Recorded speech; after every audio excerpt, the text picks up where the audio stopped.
A number of people across our state have been dealing with power outages. Yeah, we're talking about hundreds of thousands of people, and right now the city of Galveston doesn't have power either. And joining us on the phone now live is Brian Maxwell. He is the city of Galveston manager. Mr. Maxwell, thank you for joining us. It sounds like y'all are dealing with a lot of power outages down there.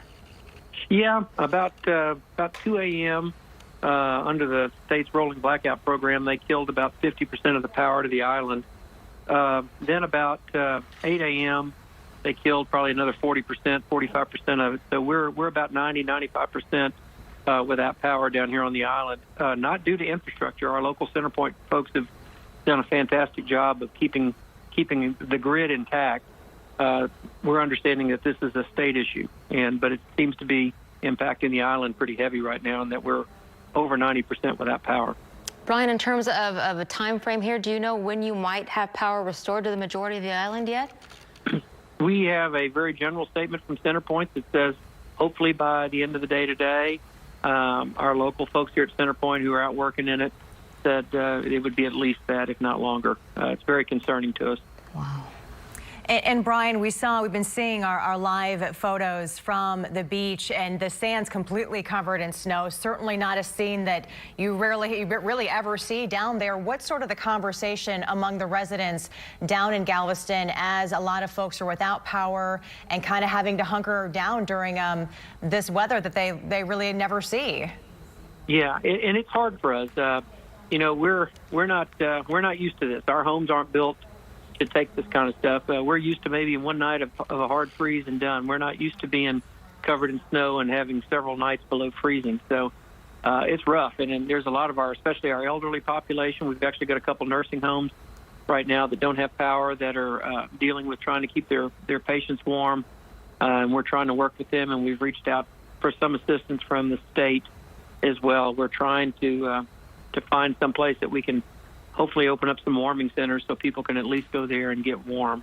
But it's quite a challenge for us with, like I said, we understand this is not a Galveston problem. This is a statewide problem, and we've suffered our share of disasters here on the island, and we want to help.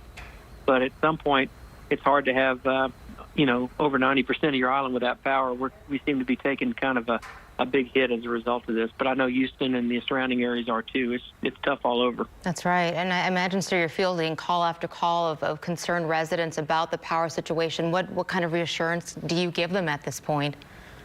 Well, the good news is our local folks at CenterPoint are doing a fantastic job of trying to, they're ready. When the power comes back to us, they're ready to turn it back on, and we're very grateful for that. And we're passing along whatever messages we can get from CenterPoint to our residents. And, hopefully, I'm hoping by dark tonight we can have power back on at least another 40-50% of the island, so that way we can start having some folks with some heat. We're really concerned. Again, our homes are not built, as are most of the homes in this area. They're not really built for this prolonged period of cold without heat. And so we're really concerned about our water infrastructure in the homes.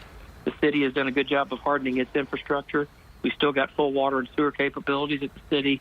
We're designed to run under emergency power here because of hurricanes, but we're more concerned about, much like we were in 2018, of losing a lot of the water capacity due to broken pipes underneath homes.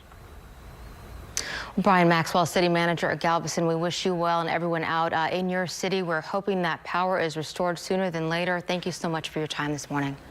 Thank you so much. Yeah, we appreciate that update.